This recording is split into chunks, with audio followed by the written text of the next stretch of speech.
Welcome, welcome. Thank you to one of our ACE Learn sessions. Give it one more, kind of 30 more seconds, one more minute to kind of have folks trickle in before I officially begin. But thank you for folks for showing up. Hopefully you're having a wonderful Thursday. All righty. So today we have the pleasure within this ACE Learn session to hear directly from 3 ACE alumni who have participated in various programs within ACE. And I am so excited to learn more about them and learn about their journey, both within ACE and then once they have kind of left ACE and moved on from ACE, or in some cases, maybe they're still with ACE. But today I would love to quickly introduce our 3 panelists and alumni. First, we have Miranda Maliska, who is a former EPIC and crew leader, and is a current U.S. Forest Service Region 9 Timber Strike Team member. And then we also have Amaria Humans, who was a former crew member who actually worked with Miranda, which is awesome to have that connection. And Amaria is currently a student. And then last but not least, we have Janine Hasty, who used to be a crew member and also an EPIC member. So Janine also has both sides of the aisle, as I like to call it, with ACE. And Janine is a freelance graphic designer and currently interning with us here at ACE within our communications and marketing department. So with further ado, I'd love to welcome you 3 to ACE Learns and learning about your journey. And so I want to kind of start off this conversation and this discussion kind of with learning a little bit more about the 3 of you. And if you could tell us a little bit more about your experience with ACE, kind of where you were located, what you did, how long you served, kind of a general overview of what you did. And if I could, I would love to start with Miranda, if you don't mind. I currently work full-time out of the Allegheny National Forest. I'm on a timber strike team, but before that, I've dabbled in every part of ACE possible. I was a core member back in 2019, working outside of Texas when the Texas branch was up there. And then I worked on the Tahoe National Forest through the EPIC program, which was really cool because that's what showed me that I wanted to wind up with the Forest Service that kind of like bridged that gap. And then I actually just left ACE PW. I was up in Sacramento for almost 2 years working as a crew lead. I ran crews of all different sizes from 3 people to 12 people. I helped out on 2 big, really, really big ADA projects. And then I had the opportunity to work the Klamath Network, which is just a network of parks that work with invasive species removal. And I got to travel up to Oregon for a month and take a crew in Crater Lake. And that was really cool because PW doesn't normally do stuff like that. So it was a really cool experience and I'm super grateful for it. That's incredible. Awesome. Thank you so much for sharing, Miranda. As someone who grew up in Oregon and Southern Oregon specifically, it's got a soft spot in my heart for that. I have a quick, actually random follow-up question for you, if you don't mind asking or answering rather. And if you could answer briefly, if this is even a brief or an option, what does a timber strike team member do? What is that? It's a good question.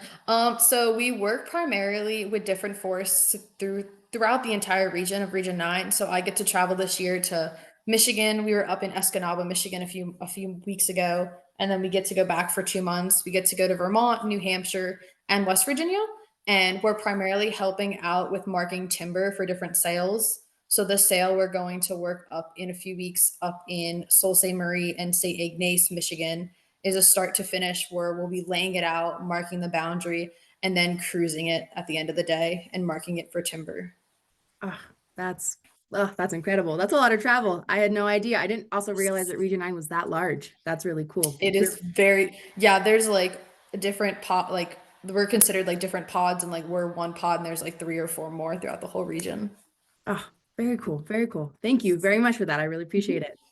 Another panelist I would love to introduce or again give space to kind of share their ACE experiences would be Amaria. Would you like to share your experience around ACE? I do. My experience with ACE was actually good. I got the opportunity to actually make great bonds and good connections with my crew. It was fun having Miranda as a crew lead. And it was also great to experience a whole bunch of different varieties of being around with the Monterey crew. Also the BLM. Yeah, that's incredible. Yeah, because you were part of the Pacific West Sacramento I crew. was. Awesome, awesome. Y'all do so many cool, exciting projects in Pacific West, as we have a program manager here on staff can attest to that. Awesome. Thank you. Thank you so much for that, Amaria. And then last but not least, Janine, would you like to tell us about your ACE experience? Yeah. I guess in 2019, similar to, I think it was the same time that Miranda was serving, but I was in Flagstaff, Arizona, as a crew member, and I did that for 3 months, the summer months. It was like really good summer for me. Yeah, like there's just like really good people that I met. I still keep in contact with them today. And then I served an epic term last summer, where I was working as a visual information specialist for the Denver Service Center, where I was doing like a lot of informational pamphlets, research studies, fish and wildlife research. So it was very cool. And I did a lot of designing. I've never spent more time on InDesign. And then currently, yeah, now I'm working on the media and comms team with ACE. So the relationship just keeps growing and elongating. I love that. You can't leave us. Can't get rid of No. us. No, you can try. No. I love it. I love it. Awesome. So let's kind of zoom in a little bit. I would love to hear a little bit more about kind of some like positive highlights or some really fun memories that the three of you have that kind of stand out to you during your time at ACE. And this time, let's start with Amaria. Also, if you need a moment to think about it as well, feel free to take a moment. We had a lot of great moments. Yeah. Yeah. You kind of alluded to this kind of in your introduction, so I figured to be along the same line. But I would end up saying the greatest moments is probably probably being on the trail, or either when we watched the Super Bowl when we got off of work, like the halftime. I would feel like that's the greatest experience. All of us actually got the chance to be around each other and experience a lot and got to know so much about each and every one of us. Oh yeah, I feel like the relationships and friendships that you build within a crew, I think a couple have already attested to this so far, like last a very long time. And it's not, I think the bonds and the work and the kind of the environment that crew creates just really forges and really strengthens those bonds. So I can only imagine what kind of awesome and fun memories you have from your time. Groovy, let's flip it to Janine. What are some positive highlights that stand out to you from kind of your various terms within ACE? Yeah, I think I'll talk about my epic term in this because yeah, positive highlight was, I mean, the hard skills that I gained in that job for it only being, I think it was 4 months. Like I gained so much in that experience. Like I was paired with like a mentor and he was so knowledgeable and just like a really good person to like be able to ask any like dumb questions that I thought they were, but he was just like super great. And like I still like I use all those skills that I learned and like even now with this job. So That's really neat, especially to learn that that amount of skills in such a short amount of time as well. And again, to have that mentor, I think that's a really neat aspect within our EPIC program is that mentorship, relationship you build with our agency partners, whether that's within the DOI or outside within local and state agencies. And that's really, I think, how a lot of the institutional knowledge within, governmental work or outside of governmental work can potentially get passed down is through that mentorship and, help guiding and shifting and shaping your career path. I think that's a really, really unique aspect about the conservation industry that I don't think a lot of people understand or realize until they experience firsthand. They're like, oh, wait a minute, I had no idea. At least that's my also experience as well with it. So I can only imagine. yeah, absolutely. I mean, they're just like the best of their jobs. It's very cool. Yeah, it's really neat. Awesome. Thank you. And then Miranda, please, if you would love to share some positive highlights that stand out to you from your time with ACE. Well, Maria took the one I was gonna say. I actually also was gonna say the Super Bowl, which was very interesting. I Um, love that. Oh my gosh. yeah, I think as a crew lead, sometimes at the end of the day, it's really easy to focus on all the negative things and all the stressful things that are going on. But then you get back at camp, and I had a project manager, and he came out with me to the field, and I had a crew of 12 sitting around the fire, and he looked at me and he said, "This is unheard of. I've never had an entire crew sit around the fire before." And I was like, "This is every night." And I think just like the bond, especially because, yeah, the two big ADA projects I ran, the one specifically Mario was on, that crew became a family, and like 4 months back and forth to the same place. That could be rough sometimes because there's nothing changing. You're going, you're doing the same work.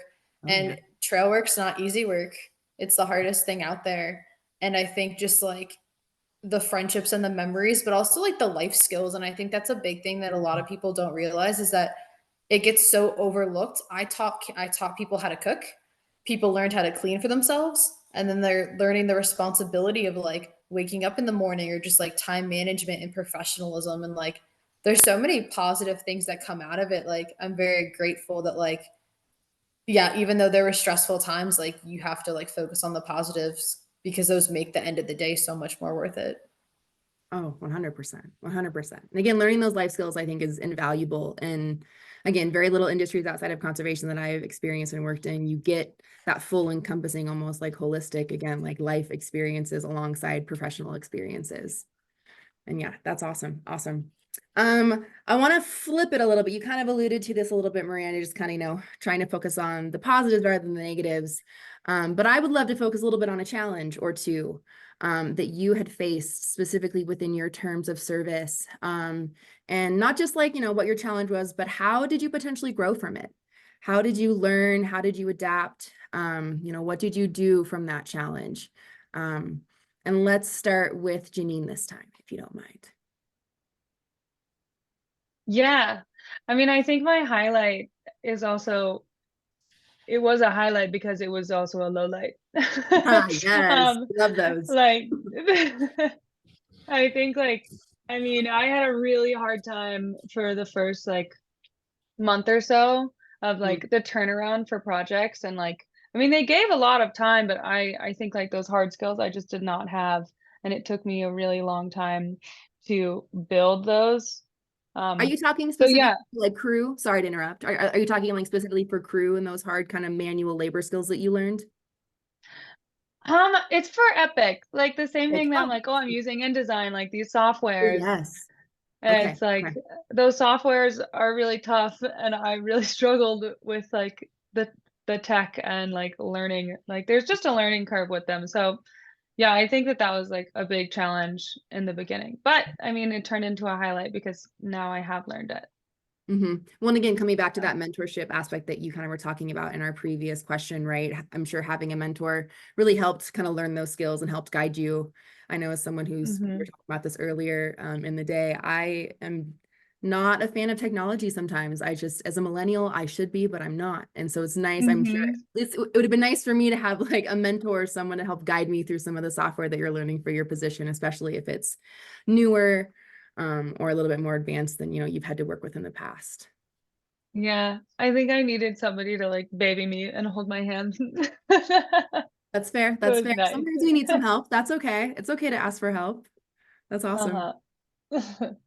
Uh-huh. Miranda, let's flip it to you. What is a challenge that you faced, and how did you kind of grow from it? This is actually my favorite question because I love sharing this story.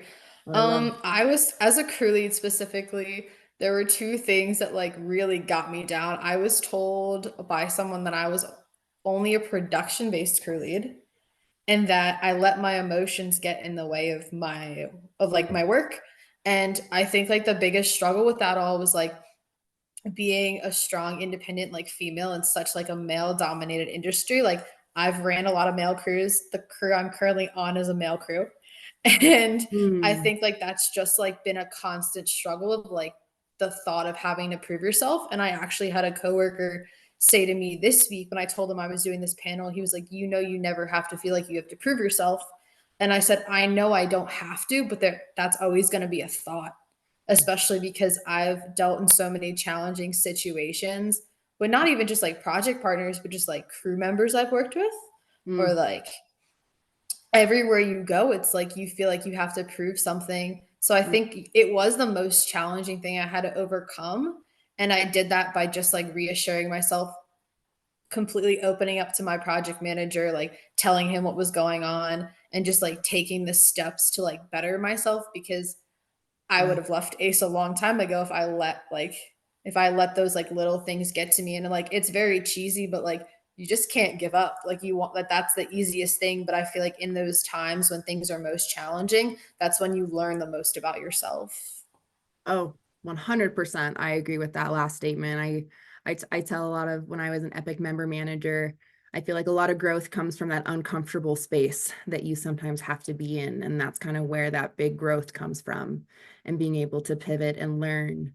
And I think the art of self-advocacy, I think, is what I think a lot of folks can learn as well. And it sounds like that was part of your journey as well, Rand, of learning self-advocacy, of being like, yeah, I do have to sometimes maybe feel like I need to prove myself, but I can also self-advocate and communicate and let others know how you're feeling and know your experience, to help hopefully make that, you know, the one-off case where it's not continually perpetuated. Mhm. Yeah, definitely. That's a huge challenge within the conservation world, just historically how this industry has been built. But I'm grateful to say that there have been big strides within the industry, and but with that too, there are big strides to continue to be made. Progress takes time, change happens at a glacial pace, but I'm grateful that you had the support that you had within your crew or within your project manager and the staff that you worked with to be able to support you through that. That's great. And then Amaria, let's flip it to you. What is a challenge that you faced within your crew experience, and how did you overcome or grow from that? I say my biggest challenge that I faced was adapting. When I first came to California, I didn't know what I was getting myself into. I Mm, didn't know anybody who was going to be there. I was just like so shut down. Like I wouldn't talk to anyone for a long time. I mm, would say maybe like a couple of words and that was it. But then I had like a little breakdown to the point where I wanted to just leave. And then Miranda came up to me and she talked to me and she was like, you got to at least give it a chance. I know this is probably like heartbreaking and you don't want to do this, but if you at least give it a chance and you actually experience everything out, and then it would just be what you want it to be. And it actually turned out that way. that's incredible. I saw Miranda kind of shaking her head through your answer. I was like, I feel like there's a story there between you. That's really awesome. Again, that camaraderie ship, that companionship, that friendship that you build within, and that even that mentorship coming from, Miranda as well. I think that's really, really powerful. And again, giving into the process of trusting it, right? And giving it a chance. I think that's a really, really neat lesson to learn from all of that. That's really fantastic. Thank you for sharing. Thank you. Thank you. Um, let's I'm thinking, what direction do I want to go with this now? Let's kind of go along with this theme of, within your experiences working on crew and Epic, and working within ACE, American Conservation Experience. Would you recommend this experience to others? If yes, why? And who wants to go first? How about this, popcorn style? Who would like to answer this question first, instead of putting someone on the spot? I could go first. Please. So whether like it was my core member experience, like my like my epic experience or crew lead experience, like I wouldn't change anything about it. Like Mm, I value all like the experience. Like leaving Ace was like the hardest thing I had to do. Like originally at the end of last year, I told I was like, look, like I almost transferred to Sen, and that was gonna be I yeah. almost wound up in Asheville, and then I got this job, and I remember being on project and I was excited, but it was also like the hardest thing I had to do. Like after I did my exit paperwork, I cried Mm, because like it's the experiences and like the lessons and all the challenges and just like like you said, the camaraderie that comes out of a program like this. Like one day I do plan to return back to ACE, whether like it's 5 years from now or 10 years from now, like who knows. But like each step of the way, like every skill, like yeah, I wouldn't change it. Like I am the person I am because of like the experiences and like like I learned how to have difficult conversations and like Mm, I learned how to be more compassionate and like put myself first and like I mm, would recommend it to anybody. I actually just met somebody who joined a strike team out of one of the other pods, and they mm, said that they had left their ACE experience and their ACE term. And when they told me that, I was kind of sad because I think like they would have valued a lot from it. But mm. like everyone makes their own decisions. But I recommend it to anybody. The program's great. Like the values it stands for is incredible. And yeah, the memories last a lifetime. Me and Amaria still talk. Half the people that we were on the crew on still speak. I still keep in contact with crew leads every now and then. So yeah, I do recommend it to people. I think it's a great experience. Awesome. Thank you. Thank you for that.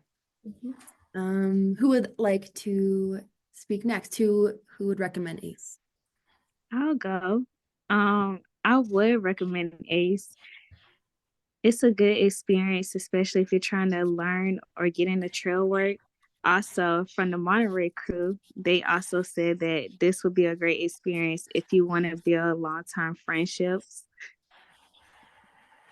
Oh yeah, again, like I think that's the piece that sometimes people forget about within crew, right? You can learn all the great, experiences for the trail work and those technical skills that you learn on the trail. But again, like the partnerships and the friendships and the people that you build those relationships with are just invaluable. And I think there's something to be said for that, especially in like a digital age that we live in now.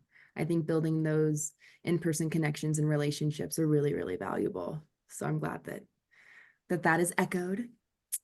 And then Janine, would you like to share? Yeah, I mean, I'll echo it again. I mean, the connections truly, it's like I still probably like at least once every 2 months, like I'll see someone from my crew days back in like 2019. Like I still keep in like super close contact with all those people. Like I met a friend from crew in 2019 out in like Europe a couple months ago. It's just like those people, like I feel like we formed like a bond together that I think is gonna stick around for a while. Um, yeah, and just like the doors it kind of opened up, like I remember feeling like kind of questioning about like what I wanted to focus on in career and like it gave me the experience and like insight of what it would be like to Mm, like work in a conservation sector or like what kind of jobs were out there. Like I was just coming in blind. So like I think it just gave me like more hard skills and like knowledge of what it would be like. So yeah, absolutely, I'd recommend it. that's incredible. I think it's something to also show testament to conservation is you can do so many things within it, right? We have a communication specialist here. We also have a strike team member. We have a crew member, right? There's so many different avenues that conservation can take you. And especially if you're kind of in that space where you're like, I don't really know what I want to do. And this kind of sounds cool, or this sounds cool, or this sounds neat, or maybe this is interesting.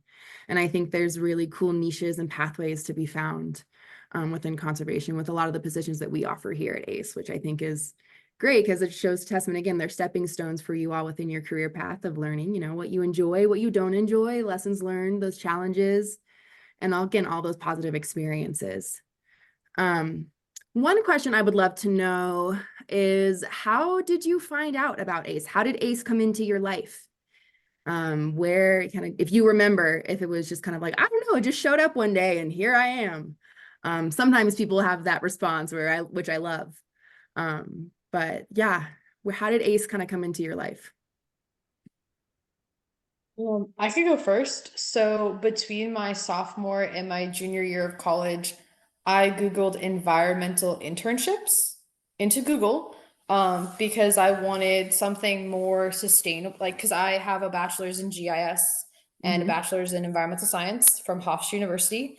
And I wanted something I didn't want just like another summer job. I wanted something more like sustainable, something more like towards a career path. And I wound up in Southwest Texas for the summer. Yes. Okay. And then Fantastic. same thing, like after college, I was like looking for things. And then after that, after the EPIC program, I did another program in Nevada and I was like, it's time to like pick up some more leadership skills. And Mm, always, I've gotten offers from a lot of people, but I always wind up back at Ace. It's crazy how it works. I love that. Again, you can't get rid of us. It all just kind of No, comes back around to Ace. I you love that. cannot. Right. Well, and like I love that leadership development track too, that path to be able, there's Mm-hmm. opportunities here at ACE if you want to learn those skills, right? There's pathways, for you to choose and to kind of go on your own way, which I think is really, really, really neat. But yeah, Amaria or Janine, how did you find ACE? I found ACE because I was on Google trying to figure out where I want to go next. I was home. I was like, okay, where are we going next? We already been to a whole bunch of different places. So I was just basically trying to figure out where I wanted my next journey to be. Then I saw California and then I saw ACE and I was like, let's try this out and see how it goes. Oh my gosh, how brave. Wow, that's incredible. That's just like, let's go on this adventure. Why not? Had you been to California before? Had you been had you been to the West No, Coast? that was my first time. No way. Wow, what a way to jump in, like full on feet first, like don't hold back. That's incredible. Oh my gosh, wow, that's really admirable. I don't think a lot of people could do that. That's really neat. And I got Amaria to stay for 3 extra months after her 6-month term. Oh, Just yes. have to put that in there. I love that. I love that. Oh, that's awesome. That's awesome. Janine, how did ACE come into your life? I, if I remember correctly, it was I had several like close friends of mine that had done it. I think they had done the Utah branch. And like I remember hearing them come back from the summer and them talking about it, and I was like, gosh, I I want to do that. That sounds so cool. Little FOMO there. Yeah, definitely some FOMO. But yeah, I did something different. I went to the Flagstaff branch. And yeah, so it was like friends of friends that had like just highly recommended it. I'm glad they did. That's awesome. That's awesome. Thank you for sharing that. I really appreciate it. Hmm.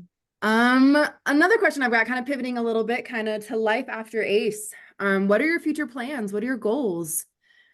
If you don't mind sharing with us. And again, I'll do popcorn style instead of putting someone on the spot. I like that. I could go again. So I actually hate this question. Ah. And I think it's very ironic because when I had done my interview with Ace, they asked me where I saw myself in the next 5 years, and I said I had no answer. And that still stands. I have no answer. I was filling out goals for this job, and I was like, I don't know.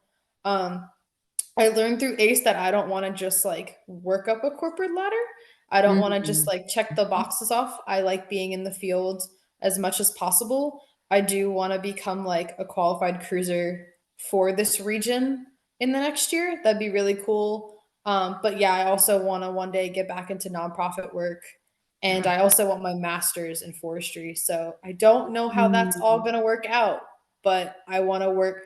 I try to focus more on like accomplishing goals Yeah. rather than just like setting plans because as I learned with ACE and rain and weather, nothing is certain. Oh, Everything just can change at the drop of a hat. So oh, we love those life lessons. yes. Follow-up question you got me asking, what is a full-time cruiser? What is someone who doesn't know what So that a full-time is? Yeah, so a qualified cruiser is someone who's qualified to actually cruise a tree. So when we go through and we're going through and we're marking different trees, it's called a tally, and you're calling back every single tree that you're marking. And every now and then, depending on the sample size, which can vary from like every 1 in 10 trees or 1 in 50 or 1 in 100, they have to be measured. And they're measured for their saw volume as well as like their total height and if there are any defects in it, but you have to go through every single region. There's a qualified cruising exam. So when I was on the Tahoe, because I was on a timber strike crew through my EPIC program, I failed the Region 5 qualified cruising exam. And when I came Mm. here, I was like, this is the hardest one. I always knew that. Mhm. But it wouldn't matter because some regions, you can't transfer into this region, you can only transfer out. So it's just like a written test you have to take and then you have to pass it, and then you also have to go out and take a field portion test. Okay. But you learn the skills in order to do that through one of your epic terms, you said? Yeah. When I did an ACE Epic out in the Tahoe in 2021, the lovely year of forest fires, when I learned that fires actually a lot. Yeah, I learned it was pretty rough. But yeah, I had the chance to work with someone, and my crew lead and my other crew member actually got qualified. And I learned a lot from them. And it's really nice to like come into this job, even though the position I took, you didn't need any background knowledge. It definitely has benefited me in giving me the confidence to like not just like learn new things, but just like to make mistakes, because I know I'm still learning. Oh yeah, continuously learning. We always learn. Like at least that's one of my life goals, is to continuously learn. Yeah. Anyone else want to share kind of their future plans, goals, and irons in the fire, what you got cooking?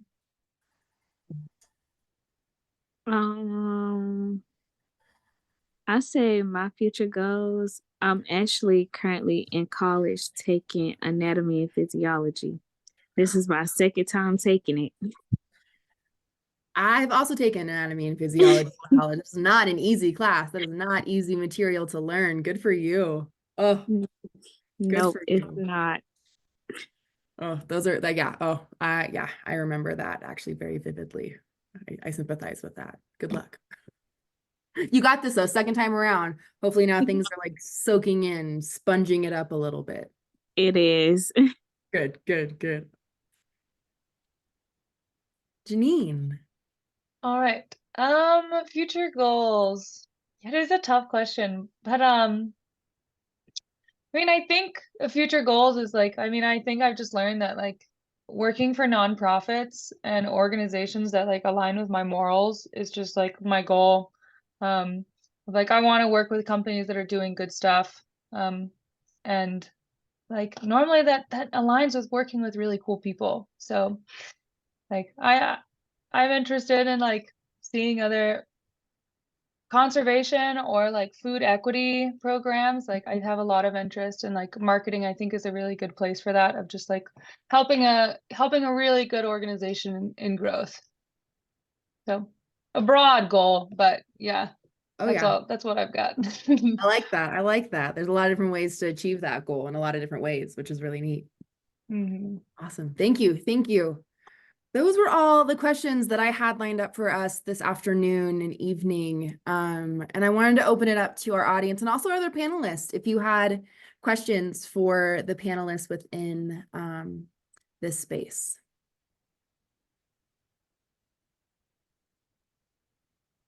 Amira, I don't know if you mentioned this, but what are you studying? So my major is nursing. Oh, Very cool. that's I also learned recently actually with nursing that you now have to have your bachelor's of nursing. It's not like a 2-year degree anymore. Maybe I'm wrong, but that's not an easy endeavor. Yeah, I think going back to what I think Dawn kind of mentioned in the comments of like, learning, the value of hard work and trying hard and, being a competent, capable human and learning those skills, I think will be very translatable kind of through your studies and learning through nursing, because that is a very difficult, very admirable career path. Yeah, absolutely.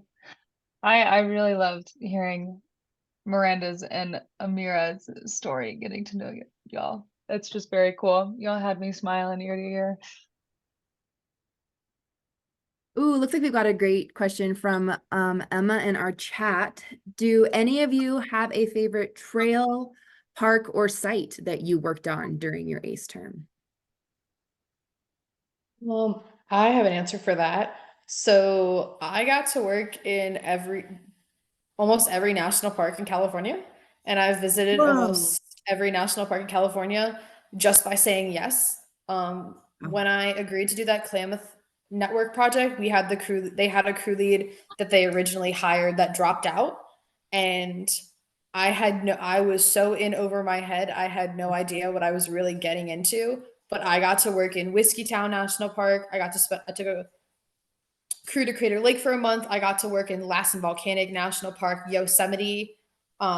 Super grateful, and like, yes, the work was hard, but I got to see some really cool places, and all the places I did get to work, we worked backcountry. We worked backcountry burn scars in a lot of them. So those are probably my favorite places because those are the parts of the parks that the public does not get to see. Oh yeah, that's a once in a lifetime experience. I feel like not everybody gets to experience those spaces. I've been in a few backcountry settings myself where you don't see another person on your besides people on your crew for weeks potentially at a time, and you're just like, wait, what? Like that's really neat. Very cool. Anybody else have a favorite park or trail or site that you worked on? One that comes to my mind, I remember it was like the last hitch I went on, and it was like in Flagstaff. I think there was some like major flooding that had happened like right at the end, and so everybody's hitches got canceled, and everybody was just like Flagstaff flood mitigation. Mm. And so it was like all of ACE, like every single member was out like bagging sandbags and stacking them. Um, but it was really cool because like we were working alongside like all these hotshot crews, and like community members were like right next to us. Plus, it's just like all of ACE like members. We were all working on the same project together. So like that was definitely a highlight in retrospect. That's awesome. That's awesome. Oh, looks like we got another question in the chat. What is it like when you have days off?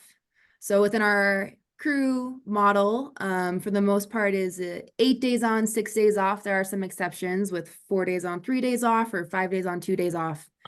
But Andrew in the chat asked, what is it like when you have days off? It's a great question. I have an answer for that. So Please. days off can actually be really fun. Actually, a year ago today, me and a bunch of crew members took a trip down to Joshua Tree National Park. I know sometimes 8 days working can be really rough. And like I did it for almost 2 years. It's probably the hardest thing you could possibly do, especially to be in that mindset. Because once you get to day 5 or 6, you just want to go home. And even as a crew lead, like I understood that. But with those 6 days, you could do so many different things. I mean, people go on trips. I had the opportunity, I flew home a few times. I got to go to a few concerts, but then there's also people who do a lot of things like so like people have gone to like they do rock climbing on the weekends. They just go to like different parks. They'll stay locally and go to like the river. And I think that's when you build the most connections is the off days, especially when if you're working on the same crew, you have the opportunity to meet so many more people. Oh, I'm not sure if that's just me, but the audio kind of cut out towards the end, Miranda, just to let you know. I think you were coming towards the end of your sentence, but just the little technical difficulties there. But Janine or Amaria, kind of, would you like to share kind of what it was like for your days off? Anything to add from what Miranda was saying? Yeah, the days off were fun. I got a lot of things, a lot of experiences just being with Miranda. It was always an adventure. Oh my gosh, I love that. That's fun. Well, again, being in California too, I feel like there's just almost so much you can do within just, that one little sliver state on our West Coast. It's kind of wild when you think about it, of just how diverse that state is. And also, again, like the diversity of work that you guys got to work on just within, California. I think that's really neat. Janine, would you like to add anything to that question? My days off in Hitch, I do remember, yeah, we went on a lot of trips. Like there's so many members that are like going on different trips, and there's bound to be somebody that has a car. And Mhm. so it was just kind of hopping and deciding which place you wanted to go based on where your friends were going. Well, it's nice also to get like, 6 full days, right? Like that's not the norm when you think about your normal 9 to 5 and like the corporate world, right? Like you get your Saturday, Sunday, and then back to the grind on Monday. But with Oh crew yeah. on that side, on that crew hitch schedule, I think having those 6 days off, it's also a really great time to also recharge too from, the grueling work and the hard labor and the really empowering work that y'all doing in the field. You get time to sit in that and kind of settle and heal and grow and have fun and explore and then feel recharged and re-energized kind of coming back into that work day. That's really awesome. Thank you. Thank you. Alrighty, any last questions from the group here before we wrap things up?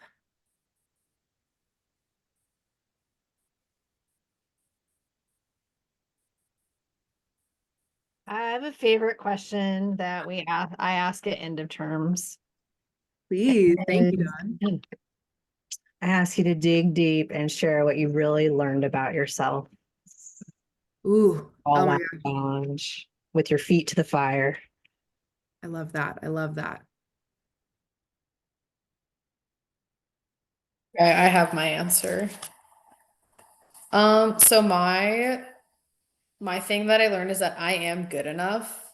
Mm, Even though there's times when like the outside world is telling you you're not, you are good enough. And I got to work with some really cool people, and like Devin, Cassie, the two big project managers I got to work with up in Sacramento, like I have so much gratitude and like thanks. Like every single week I would come back from a hitch and Devin would be like, "You did good this week, Miranda." And I was like, "No, we didn't do good enough." But then realizing towards the end, it was like, I am good enough and like I could accomplish so much. You just have to believe in yourself. And that's a hard thing to do, no matter what job profession you're working or like no matter what position you're in. 100%. Oh, I'm not emotional. You're emotional. You are enough. Yes. Thank you for that. Thank you. Thank you. Janine or Amaria? Sure, I can go. I think, I mean, from my crew term, I think walking away from it. Also, yeah, I was like after my first year of college, and I had really struggled with just like similarly, I mean, just like feeling just like confused and like where I was, like not feeling like I really had hard skills in anything.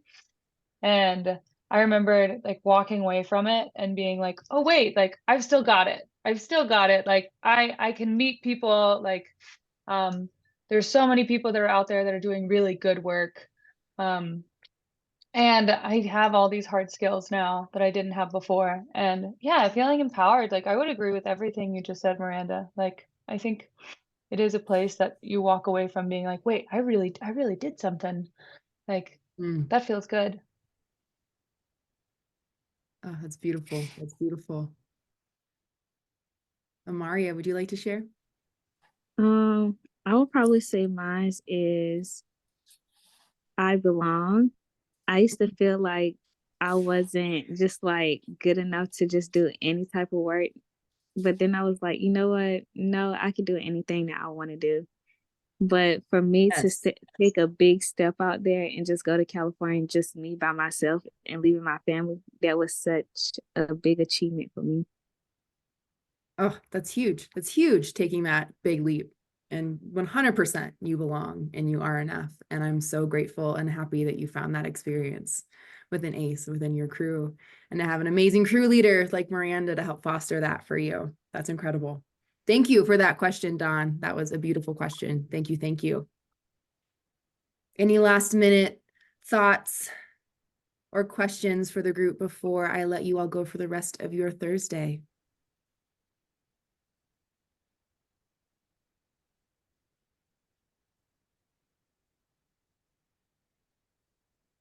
Alrighty.